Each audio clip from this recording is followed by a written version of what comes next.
Honi Harawira. Tēnā koe, Mr. Chair. Kia ora tātou katoa e te whare.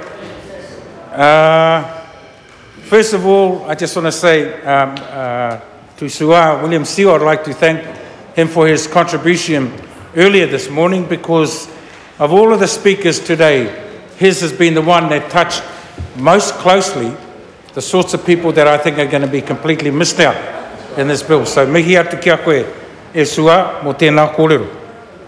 I think too that a piece of legislation that is going to affect directly 1/3 of the population of this country and 50% of the Maori population in this country should not be getting rushed through the House under urgency. There is no rationale whatsoever for why this should go this way, particularly given that the next stage is going to Auckland and it's going to be dragged out for weeks and weeks and weeks and weeks on select committee business anyway. It makes no sense to be rushing this through now.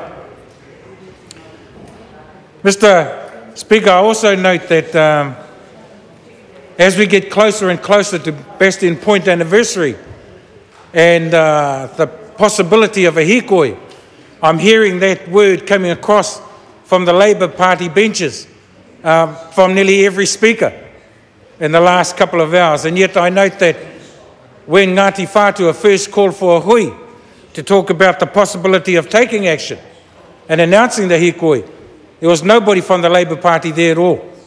Not one of Labour's MPs were there. And it's not just that there was only Maori Party MPs there, National Party MPs were there as well. And this is the bill that they're supporting. And yet still, the Green Party was there. And yet still, Labour didn't turn up.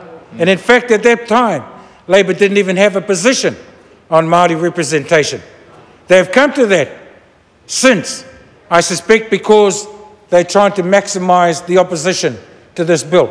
We oppose it anyway. We oppose it because the Maori representation is missing completely from this piece of legislation.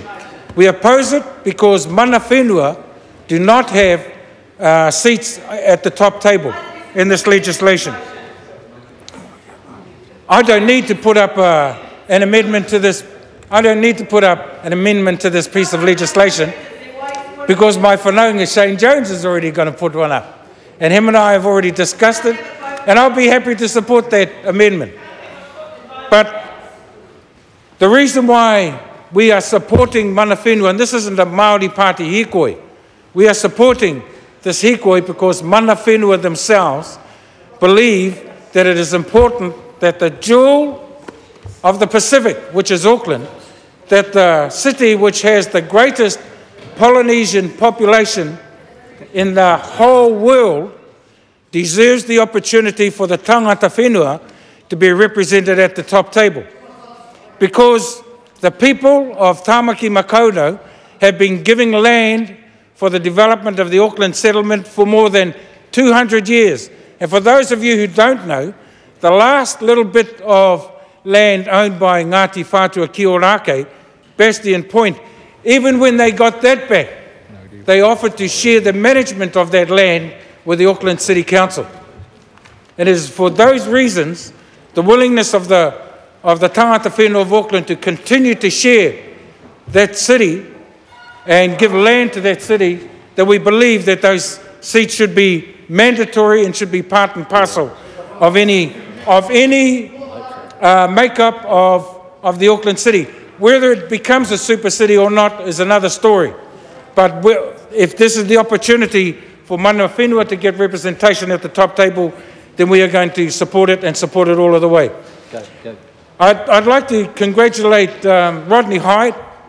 I'd also like to congratulate the National Party for at least trying to do something about it, because this has been talked about for a long, long time, and I actually suspect that Labour didn't do anything about it because they weren't up to copping the flack which was going to come with it. Our position in opposing this bill is a matter of principle, not a matter of money, a matter of principle. We support the right of mana whenua to have seats at the top table.